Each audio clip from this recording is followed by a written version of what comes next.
Hey, it's Lee, and I'm here with a 205 Live review, and it's quite late. I'm almost a week late. This is for June 12th, 2018. The show starts with Drake Maverick explaining that Hideo Itami will not be part of the episode. He says that Ali will be facing Tony Nese, and that the Lucha House Party is going to face Gallagher, Kendrick, and Gulak. So he basically kind of lays out the card. So we have Lince Dorado, Kalisto, Gran Metalik versus Kendrick, Gallagher, and Gulak. Lucha House Party come out with a piñata with Gulak's face on it on a skateboard. I don't get it. Gallagher and Kendrick talk about beating a good team, whereas Gulak says they'll teach them some mat wrestling. So this is a little preview interview before the match. At one point, Kendrick pulls out Kalisto's leg, and he just kind of throws himself in the corner. It looked kind of rough. He hit the back of his head on the turnbuckle. Gulak tries to roll up Dorado, but the ref catches him trying to grab the tights. There's a double stunner by Dorado. He always hits that springboard stunner perfectly. There's a double step-up tope con hilo to the outside by Kalisto and Metalik.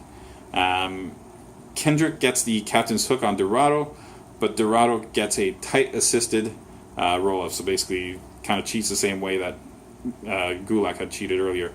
Itami says he deserves to be the Cruiserweight champ in a little promo. Then we have Buddy Murphy, who tells Maverick that he doesn't care what he has to say unless it's that he has a match with Itami. Maverick informs him Ali asked for the same thing.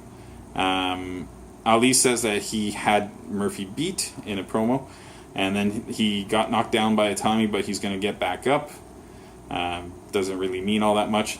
So then we get a match between Akira Tozawa and Joey Irvy. I wrote Irvy. I didn't know how to spell it out. And I wrote that Irvy's being given a lot of offense in this match. It looks like it should be a squash, but it's definitely not. But Tozawa does eventually hit his spinning kick to the downed opponent, and then he hits his finisher from the top rope. Always looks good. So Tozawa gets the win. It's a little filler match, but I just thought that it was interesting that they gave this Irvy guy a lot more offense than you'd expect. Maybe he was a local, not legend, but a popular guy locally.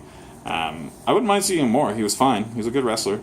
Then we have Lio Rush with another little video package saying that the cruiserweight tournament without him was a mistake. Tony Nese says that Ali chose the wrong person to get back on the horse against because they had their match that day. And then TJP says that it's another week without him. Says that Maverick might see him as the one that got away, saying he's looking elsewhere for work. And then we get the final match. It's Mustafa Ali versus Tony Nese. Nese comes out with Murphy, so you're thinking it's a 2-on-1 thing, but Cedric Alexander comes out as an equalizer.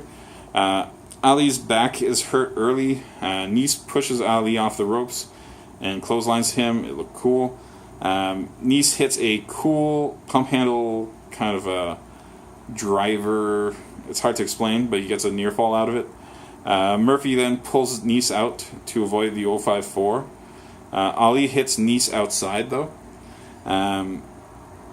with a dive. And Murphy attacks Alexander. Ali eventually, though, gets back into the ring, and he does manage to land the 054, so he gets the win. After the match, Ali asks Maverick for a three-way match with Murphy and Itami. Maverick basically, excuse me, I just spit on my piece of paper. But he says that makes my job easy. Of course, that makes perfect sense. Let's have the match. So that match is announced. Overall, this episode, better than the other WWE products. Not an amazing episode, but I would say this is a 7.5 out of 10. Nothing wrong with this. Advancing storylines, that's exactly what you want.